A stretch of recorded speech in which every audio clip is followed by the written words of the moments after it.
There is a feeling almost everyone on Earth has had at least once. You walk into a room and for half a second you are certain you have been there before. Not similar, not familiar, the exact same moment, down to the light and the sound and the person standing beside you. Then it passes and you tell yourself it was nothing, a trick of the brain. But a small number of scientists have spent decades asking a much stranger question. What if it wasn't a trick at all? What if it was a memory? Not of your past, but of a version of this exact moment that already happened once before. This is not a ghost story. It comes from some of the most rigorous mathematics and physics ever produced, and it leads to one of the strangest ideas science has ever taken seriously, that the universe might repeat, not metaphorically, exactly, down to this sentence, this breath, this thought. Picture the universe as a card shuffled by an enormous, patient hand.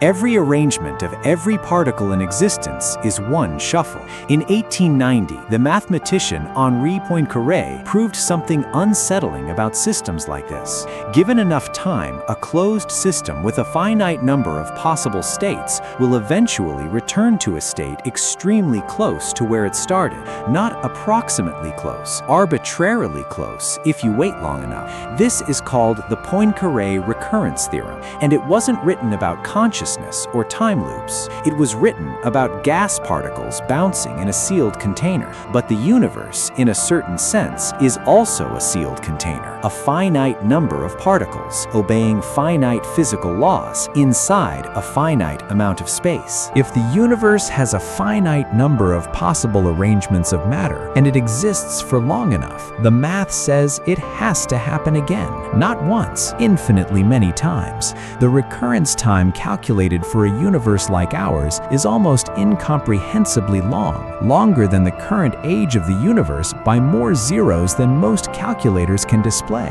But infinity does not care about how long the wait is. If the universe lasts forever and the same arrangement is possible even once, it will happen again and again and again without end. But this raises the obvious question. If it already happened before, wouldn't we remember? Here is where it gets stranger. If the exact same arrangement of particles occurs again, that includes the exact same arrangement of the particles in your brain. Every synapse, every memory, every thought you are having right now, rebuilt atom for atom. The version of you in that repeated moment would not remember the previous cycle because the physical structure that would have to hold that memory has been reset along with everything else. You would not experience a loop. You would simply live the moment again, feeling for the first time something you had already felt an uncountable number of times before. The philosopher Friedrich Nietzsche stumbled onto a version of this in 1882.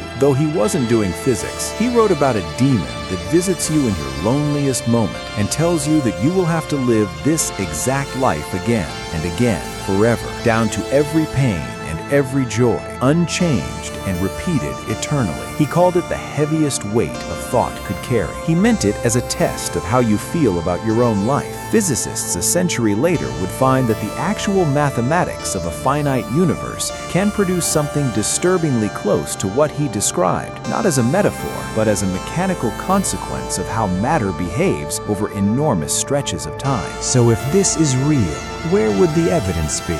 You cannot interview someone from a previous cycle. You cannot compare notes with a version of yourself that came before.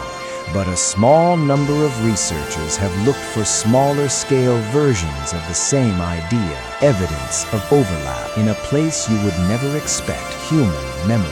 In 2012, the cognitive scientist Anne Cleary at Colorado State University ran a series of experiments on déjà vu, the sensation of having lived through a moment before. What she found was not proof of time loops. It was something more precise and, in its own way, more interesting. Déjà vu tends to occur when the layout of a new scene closely matches the layout of a scene you have genuinely experienced before, even if you cannot consciously recall the original scene. seen. Your brain recognizes the pattern. It cannot locate the memory. The result is the eerie sensation of recognizing something you are certain you have never seen. Cleary's work does not claim these are memories from another cycle of the universe. It suggests something almost as strange, that the brain is built to detect repeating patterns so sensitively that it will flag a repetition even when no repetition should exist. If a mind that sensitive to pattern were ever placed inside a universe that actually did repeat, this is close to what you would expect it to feel like from the inside. A flicker, a half second of recognition, and then nothing, because the proof required to confirm it is destroyed along with everything else in the reset. There is another version of this idea that does not require waiting for the heat death of the universe and beyond. It comes from cosmologists Paul Steinhardt and Neil Turok, who proposed what is now called the cyclic model of the universe. In their version, the universe does not repeat by chance, the way Poincaré's shuffled cards do. It repeats by mechanism. The universe expands, cools, and eventually collapses back down into a state resembling the one it started in, only to expand again in a new Big Bang. Not a metaphorical rebirth, a physical one, driven by the same laws of gravity and energy that shape everything else we can observe. Under some versions of this model, our universe may already be in one of an unknown number of cycles, and the version of physics we currently think of as fixed, the strength of gravity, the mass of particles, may simply be the settings this particular cycle happened to land on. The physicist Roger Penrose took this further still with a theory called conformal cyclic cosmology,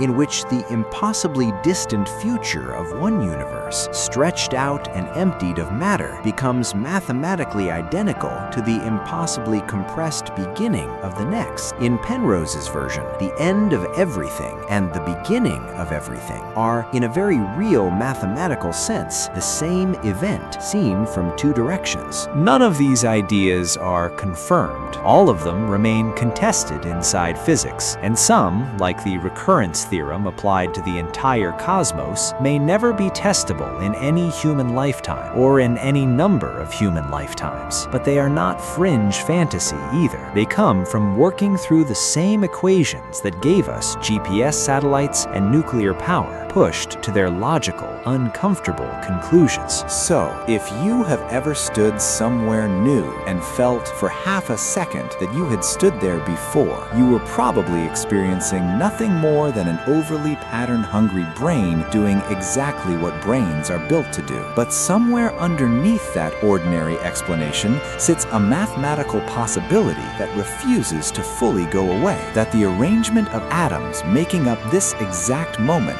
this sentence, this breath you are taking right now, may not be happening for the first time. And if it isn't, you would have no way of knowing, not because the evidence is hidden from you, but because everything capable of remembering it was reset along with everything else, so that once again, for what may not be the first time, it would feel brand new.